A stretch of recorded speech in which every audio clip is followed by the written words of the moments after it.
Welcome to Roleplaying History, the podcast where we explore the history of role-playing games. I'm Wayne Davis, and I'll be your guide for today's tour. Episode 102, Ravenloft.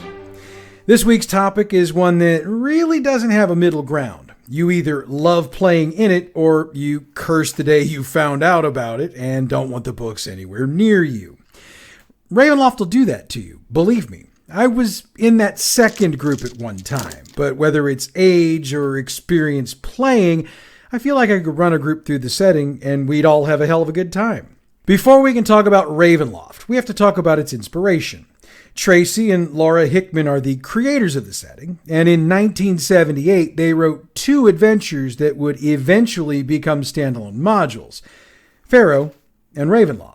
Now, for those who've played the setting before, Strahd von Zarovich is, well, notorious, and he was a part of that Ravenloft module. In a 2020 interview with Ari David for CBR, Tracy Hickman discussed the inspiration for Strahd. Quote, "It came from a disappointing D&D game. Looking back at the first edition, you realize it wasn't much of a storytelling game. It didn't make sense to me why a vampire would just be hanging out in a dungeon with a bunch of oozes, zombies, and other random creatures." End quote.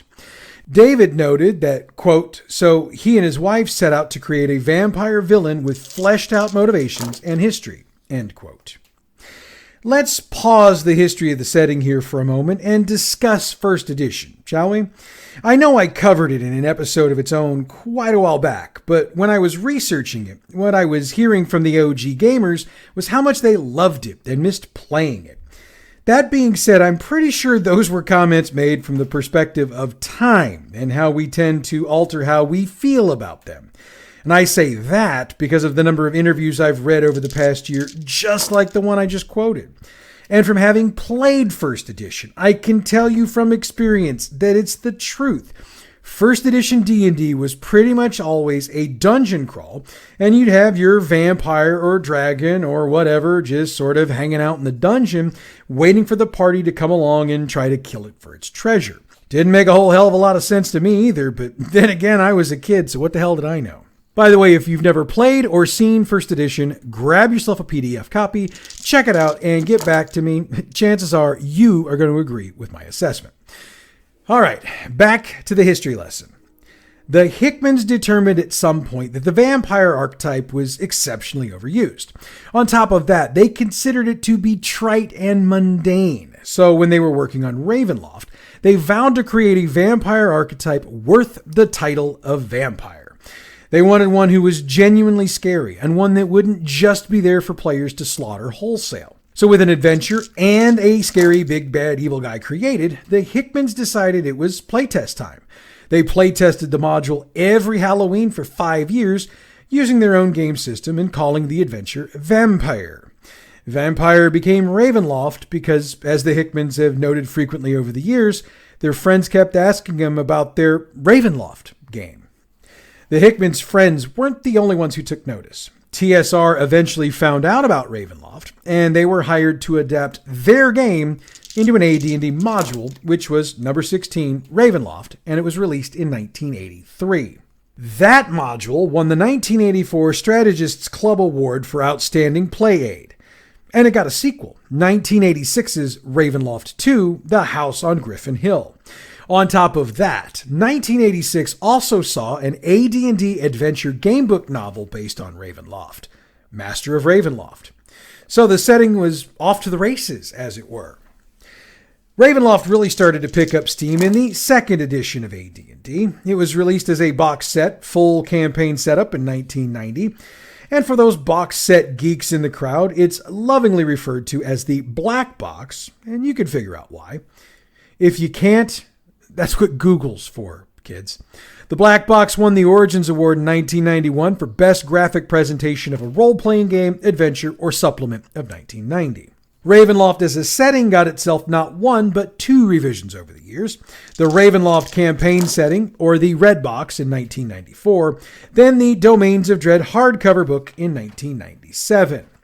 In between those two books, Ravenloft also found itself becoming a subsetting, Called Mask of the Red Death, it was set on Gothic Earth, which was inspired by Edgar Allan Poe and was an alternate Earth of the 1890s. It came out in 1994, and yes, it had fantasy creatures and magic, so it stuck to the AD&D theme. Somewhat. Realizing they had a bona fide hit on their hands, TSR kept their foot on the gas, releasing a series of novels set in the Ravenloft setting. Some of those novels included our friend Count Strahd, and some of those tended to be among the best sellers. It should also be noted that some of the authors of the line are names that are big in the horror and dark fantasy world.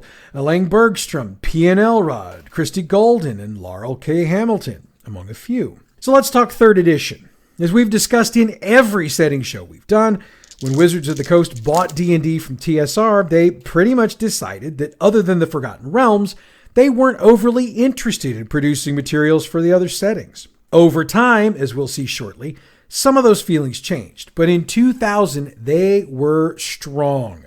So strong, in fact, that Wizards decided to license the Ravenloft brand to White Wolf Publishing. Yeah, you heard me right.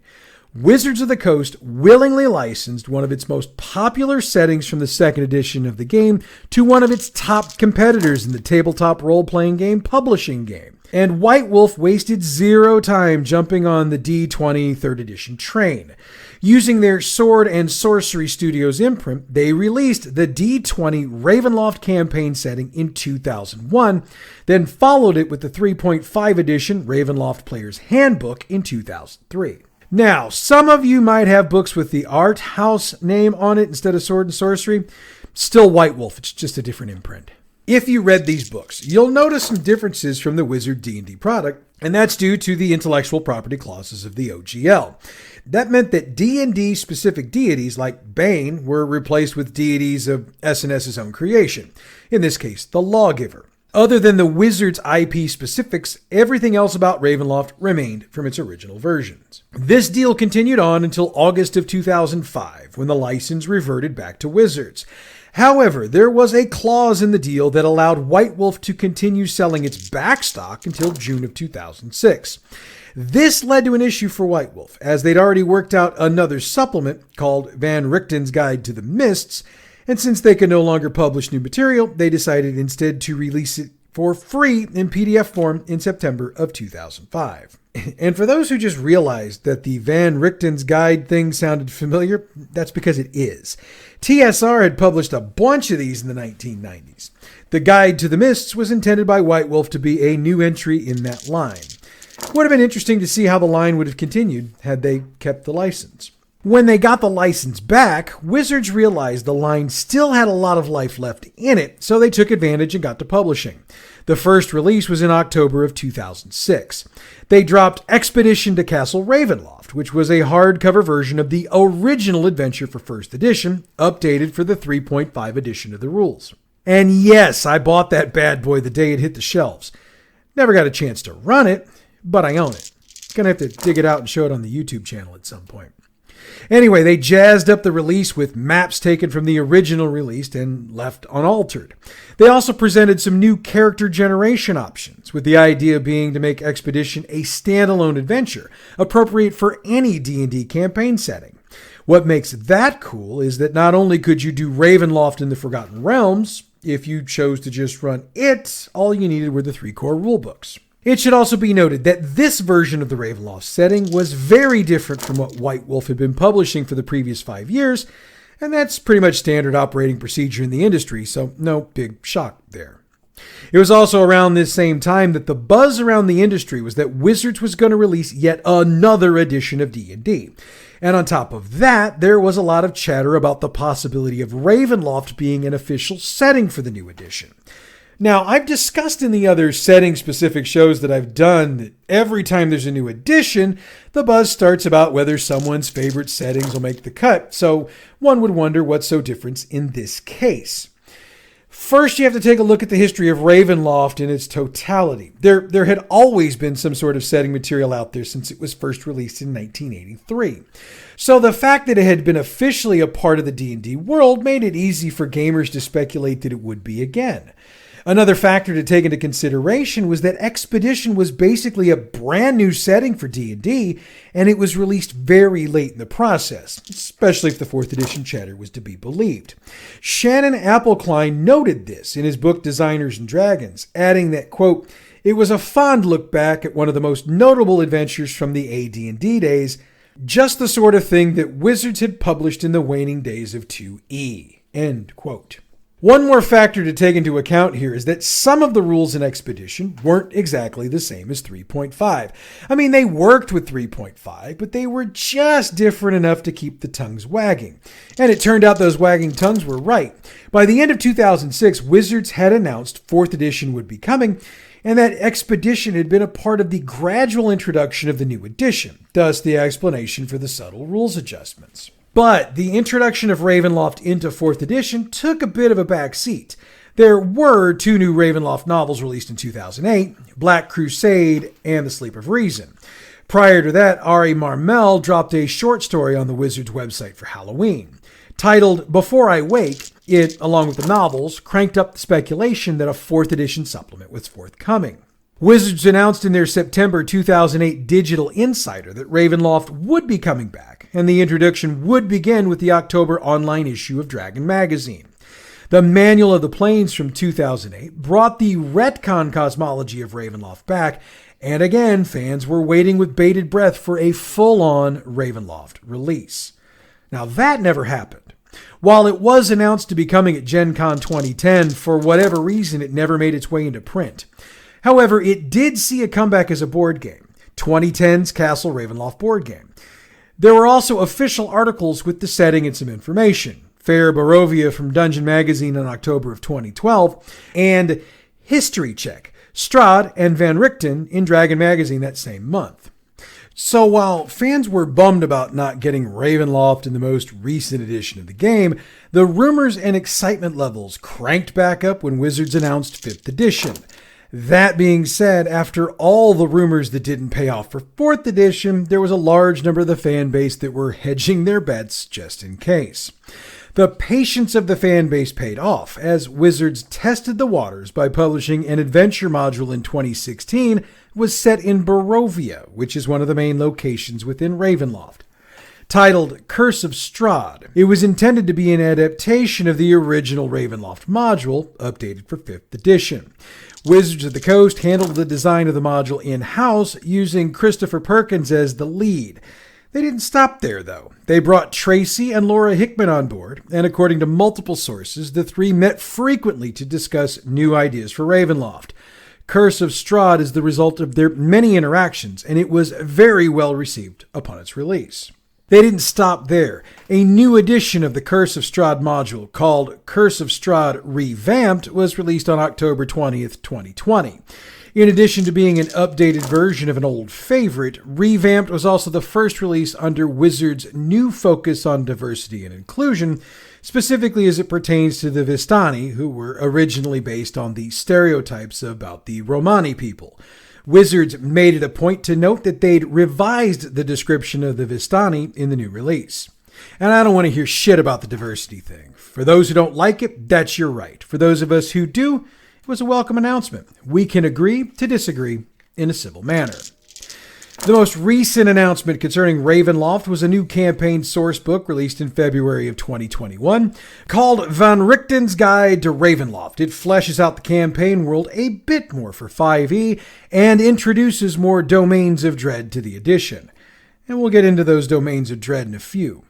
So, unlike some of the other settings we've covered on this show, Ravenloft has managed to continue to get materials produced for it pretty much since the beginning. What does the future hold? While I don't have a crystal ball, I do think it's pretty safe to say that based on the history we just covered, there will be something Ravenloft related released for 1D&D, especially if you've seen the sales numbers for Curse of Strahd Revamped. Now, since this is a campaign setting and not a new set of rules, we don't need to pop the hood to see how she runs. Instead, we're going to spend the rest of our time today going over the setting. And if you're worried that that's going to run us short, I can assure you there's a lot of meat on that bone. So kick back, settle in, and join me in the immersion into the setting that is Ravenloft.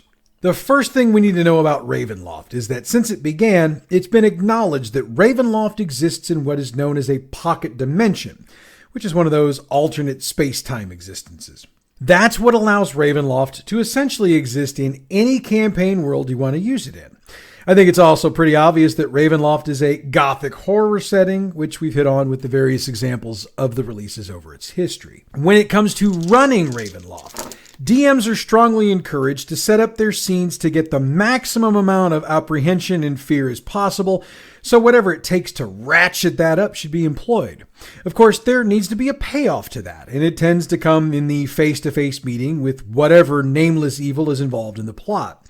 It should also be noted that in the Ravenloft world, characters' actions have much more significance than they would in other places, since those who have what I would call shaky morals have a much greater chance of falling under the influence of the dark powers, which will gradually turn them into a figure of evil. So let's talk about those dark powers. They're a malevolent force who control the demiplane of dead. Now, we don't know what their nature is, or how many there actually are, since those are things kept intentionally vague in the various releases. The stated reason for that is to allow the DM a wide berth in advancing their plot in the Gothic tradition of storytelling. For those who aren't familiar with that style of story, the idea is for the heroes to be constantly outnumbered and outclassed by the evil forces, and playing out how that impacts the heroes over time. These dark powers tend to be the plot device for most Ravenloft adventures. More to the point, the Dark Lords tend to be involved in some way, shape, or form, and the dark powers tend to stand opposed to them. For the record, the Dark Lords are the de facto rulers of the Ravenloft demiplane, and I say de facto because they're the ones who can be seen. It goes like this. The characters will find themselves tormented and tortured by the Dark Lords, but the Dark Lords themselves are being tormented and tortured by the Dark Powers. A vicious cycle, if you will. And most importantly to note, while the characters can and often do prevail over a Dark Lord victory over the Dark Powers is damn near impossible. And I know that some of you OG D&D players will point out that Vecna and Lord Soth managed to escape Ravenloft, but those are two exceptions to the rule, and they're also fairly exceptional situations. I mean, Vecna had to become a greater god to escape, and that's because once Vecna became a greater god, the dark powers weren't powerful enough to prevent it. Lord Soth managed to escape by basically ignoring his domain and his punishment, which caused the dark powers to lose interest in him, which allowed his agents on the world of Krynn to come and rescue him. Believe me, those aren't mistakes the dark powers will repeat. They are quick learners. More often than not, the dark powers like to work through subtle manipulations, and it's usually manipulations of fate. An example fans of Ravenloft will recognize is Strahd von Zarovich's multiple attempts to win back his love Tatiana. While Strahd is the vampire lord of Barovia, he's doomed to never win her back. That being said, they're just cruel enough to make sure things work out in a way that he never loses hope. Again, if you're familiar with Strahd, you know that typically things fail due to his own options, at least in part. So it means he's pissed at himself to the point of self-loathing, self-abuse, which means he's not cursing the gods. And most of the other Dark Lords have stories that are quite similar. What makes the dark powers even scarier is that many of the Dark Lords don't directly acknowledge their existence. Strahd himself will only note a force he calls death, which he also notes mocks him always with the voices of long-gone family and friends. Vlad Drakov, who is the Dark Lord of Falkovnia, is cursed with his military expeditions always failing, and he's oblivious to anything that isn't mortal-related causing his issues. And again, there are numerous other Dark Lords who would tell the same types of tales. There's one more thing that makes the Dark Powers scarier than hell, and that's the fact that despite their torturous nature, they're also considered to be the dispensers of justice. Multiple stories from those who've escaped Ravenloft had noted that they were judged as being worthy of reward and released from Ravenloft, and those who've heard those tales can only attribute them to the Dark Powers themselves. Next up, let's look at the domains of dread, since they're as much a part of the story more often than not than the antagonists. There are quite a few domains of dread, and they form the landscape of Ravenloft. One notable thing about the domains are the fact that they're surrounded by strange mists, and those mists have the ability to ensnare both people and places in the prime material plane and pull them into a domain. I've noted that there are Dark Lords in charge of the domains, but I didn't note that all of the domains have a Dark Lord in charge of them. And each Dark Lord has been imprisoned in that domain by the Dark Powers. Yeah, it's a twisted web we weave here. We learned early on in the Ravenloft setting that it is believed by those who acknowledge the Dark Powers that the creation of the Domains of Dread was actually their work. And from a historical standpoint, while we learned about Barovia and Mordant when Ravenloft was first created, we didn't get knowledge of other domains and or locations until 1990's release Ravenloft Realm of Terror. According to that book, Ravenloft is 40,000 square miles across 26 different domains. That release also provides an overview of all of the core domains, plus 8 that are called islands, and you'll need to read the book to find out why that's the case. Like I always said, if I told you everything, why would you need to buy the book? 1994's Ravenloft campaign setting made some changes. They removed domains that were destroyed in what is known as the Grand Conjuncture series of adventures and added new ones to replace them. As has been noted by multiple sources, the entire purpose of the Grand Conjuncture series was to purge some of the domains that just didn't, fit.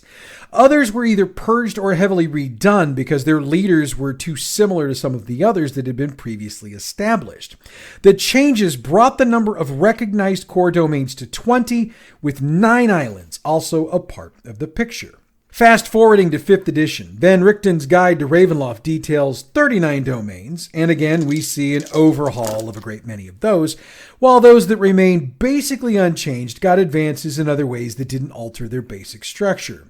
Rob Weiland had this to report in a Forbes article at the time, quote, "Many of the domains now have new Dark Lords that reflect their original character, but have details changed to better fit the type of horror the domain is supposed to represent," end quote.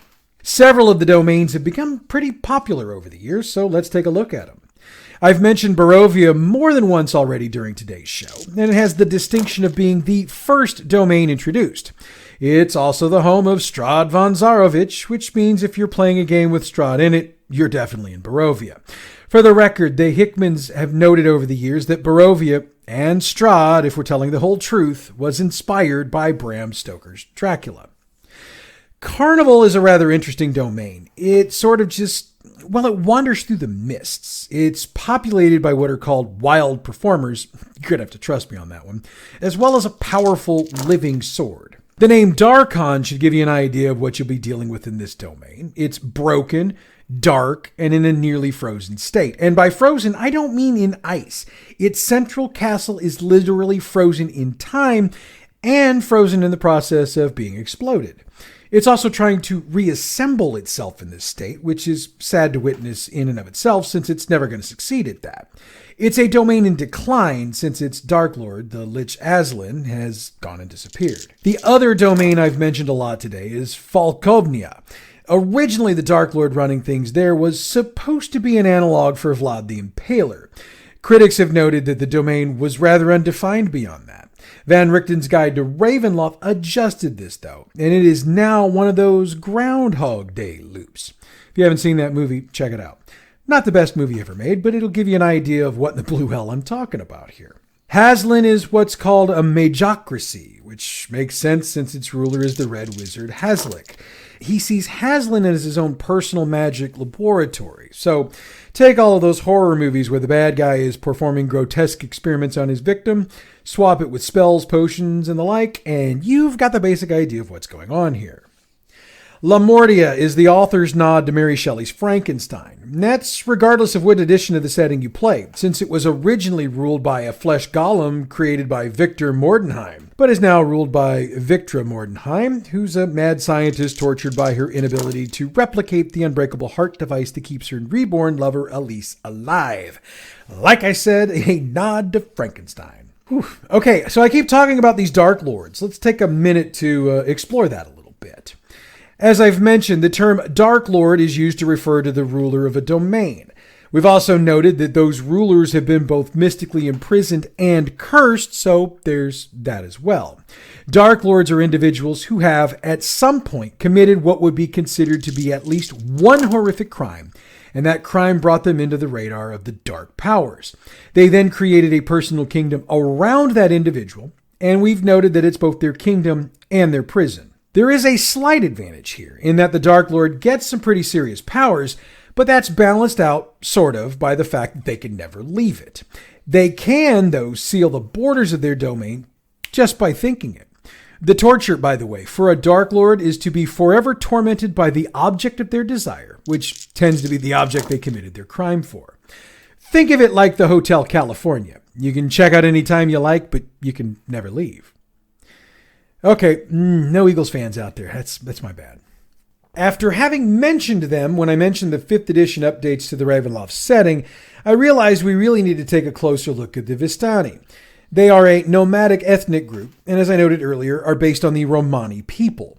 They made their debut in the original Ravenloft module as fortune tellers, and have since moved on to be a thread tying the Ravenloft and Mask of the Red Death campaign settings together.